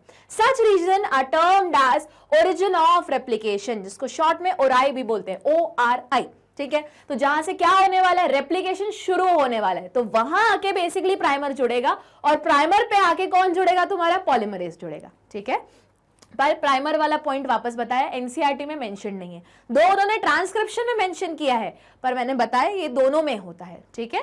चलो, it is because of the requirement of the origin of replication that a piece of DNA if needed to propagate during recombinant DNA procedure requires a vector. अब ये जो लाइन लिखी है ये सारा तुम पढ़ने वाले हो बायोटेक्नोलॉजी चैप्टर में। सोचो, एक ही चैप्टर में एनसीईआरटी ने बोला कि प्राइमर के बारे में कुछ मेंशन नहीं किया, पर बायोटेक्नोलॉजी वाले चैप्टर में जब पीसीआर पढ़ोगे मोर स्पेसिफिकली, तो वहां पे हम प्राइमर ऐड करते हैं। वहां तुम पढ़ोगे कि प्राइमर क्यों ऐड करते, तो अगर वहां प्राइमर ऐड कर रहे हो तो नेचुरली सेल के अंदर भी प्राइमर होता है, ठीक है। चलो, इन्होंने प्राइमर के बारे में मेंशन नहीं किया, उन्होंने बोला कि जहां से पॉलीमराइजेशन शुरू होगा उस जगह को क्या बोलते हैं, ओरिजिन ऑफ रेप्लिकेशन।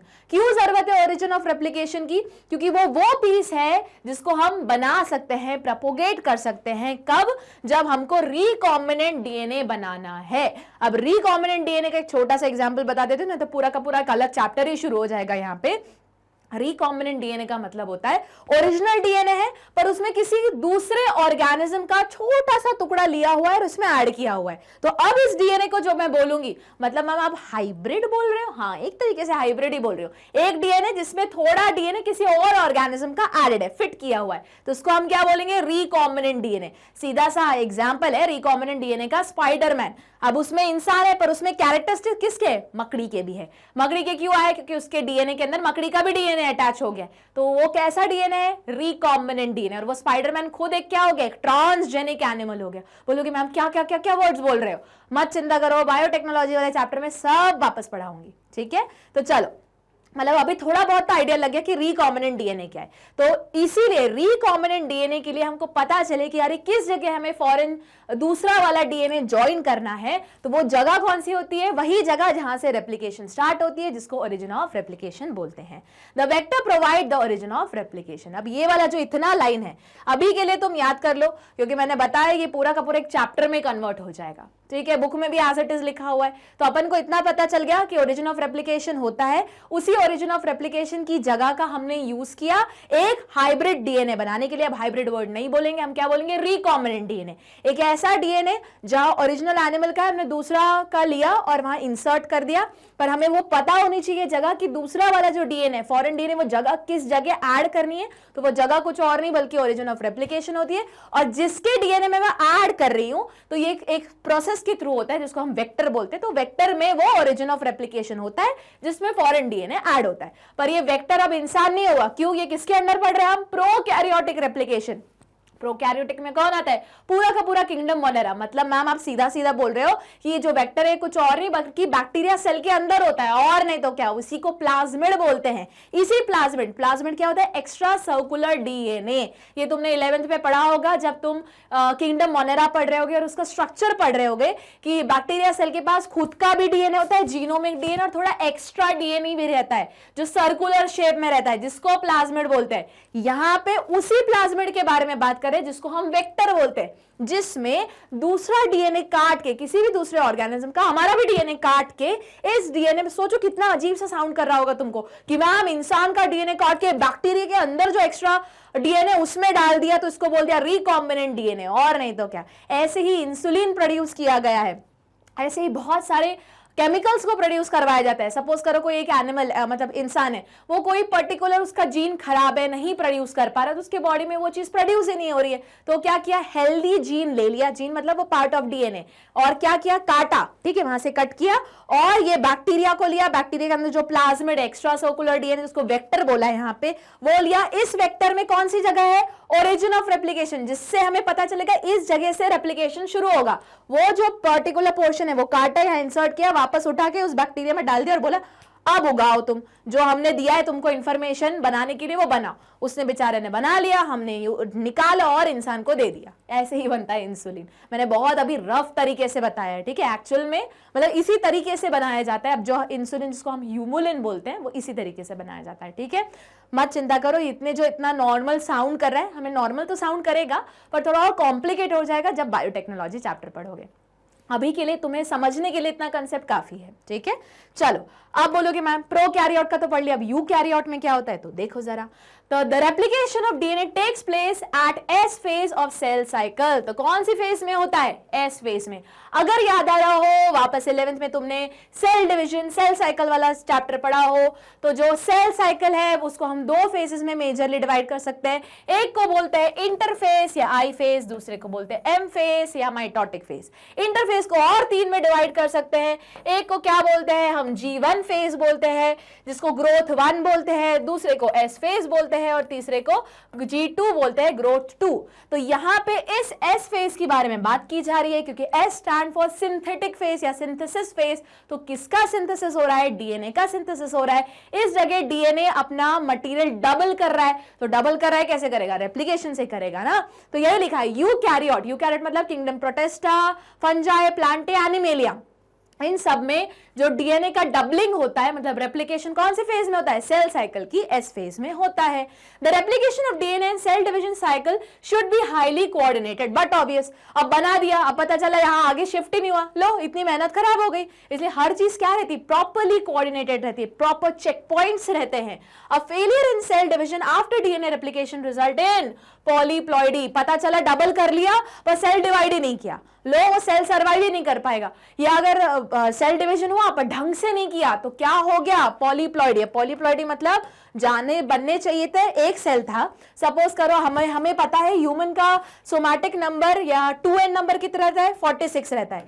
अब ये इसका जेनेटिक मटेरियल डबल हुआ, डबल होके पैक हुआ इन द फॉर्म ऑफ क्रोमोसोम। अब दो सेल बनने चाहिए थे, एक में जाना चाहिए था 23, एक में जाना चाहिए था 23, बाद में वो खुद को डबल कर लेगा, ठीक है। पर ढंग से ये सेपरेशन नहीं हुआ, सेल डिवीजन नहीं हुआ, तो क्या हो गया, जहां पे 46 जाना चाहिए था पता चला 47 क्रोमोसोम चले गए, लो हो गया पॉलीप्लॉइडी। तो अब क्या हो जाएगा, गड़बड़ हो जाएगा। गड़बड़ हो जाएगा तो भैया फिर तो एबनॉर्मल ही बच्चा निकलेगा या फिर बहुत सारे डिफेक्ट्स रहेंगे जो तुम कुछ पोर्शन चैप्टर नंबर 5 में पढ़ा होगा।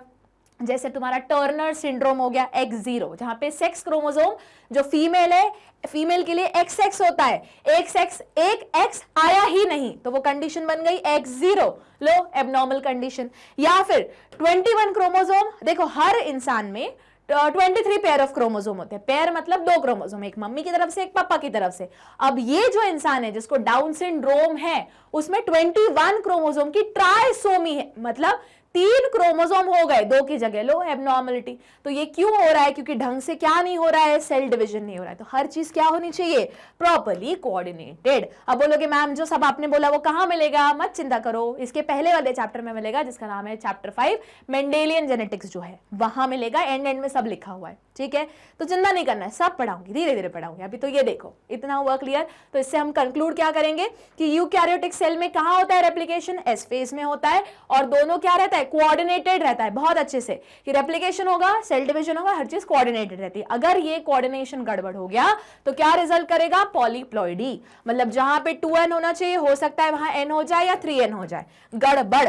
तो गड़बड़ मतलब भारी गड़बड़ है ना, वो इतनी गड़बड़ नहीं रहती। मैंने बताया जैसे थोड़ी देर पहले, एक बेस पेयर चेंज हो गया, क्या जी ए की जगह पे यू लग गया। ये भले तुम ये एग्जांपल वापस मैं ट्रांसक्रिप्शन में पढ़ाऊंगी वहां पे, ठीक है, म्यूटेशन के अंदर। पर सोचो इतना सा एक गड़बड़ हुआ ट्रांसक्रिप्शन प्रोसेस के थ्रू, तो पूरा उस इंसान की बड़ी सी एबनॉर्मलिटी बीमारी ही हो गई, उसको सिकल सेल एनीमिया हो गया हमेशा के लिए। आई बात समझ में। तो देखो यहां पे तुम्हारा रेप्लिकेशन होता है खत्म। तो क्या करोगे, वेबसाइट पे जाओगे, www.magnetbrains.com टाइप करोगे। जैसे ही टाइप करोगे ये होम पेज आएगा, अपनी क्लास सिलेक्ट करोगे। अब बायोलॉजी, फिजिक्स, केमिस्ट्री जो चाहो सुनना वो सुनोगे, सुनो ही मत, याद भी करो, प्रैक्टिस भी करो, वो इंपॉर्टेंट की है, ठीक है। अगर चाहो तो तुम अलग अलग यहाँ पे ओलंपियाड्स है, CUET है, IIT है, नीट है, उसकी तैयारी के लिए वहां पे वीडियो सिलेक्ट करो, सुनना शुरू करो। और अब जैसे मैं यहाँ पे हूँ तो मेरे को सिलेक्ट करोगे, मेरे को नहीं मतलब मेरी वाली टैब को सिलेक्ट करोगे, चैप्टर का पूरा डिस्क्रिप्शन आ जाएगा कि कौन कौन से चैप्टर अभी तक मैं पढ़ा चुकी हूँ, सुनना शुरू करो। अब यहाँ ऐसा लग रहा है मैं डांट रही हूँ, डांट नहीं रही हूँ, सुनो भैया सुनो, याद करो, उसी दिन याद करो, पेंडिंग मत रखो कोई भी काम, ठीक है। और लाइक करना है, शेयर करना है, सब्सक्राइब करना नहीं भूलना है, बने रहना है मेरे साथ। अगली क्लास में इसका अगला टॉपिक लेके आऊंगी, तब तक पढ़ते रहो और मैग्नेट ब्रेन्स के साथ बने रहो।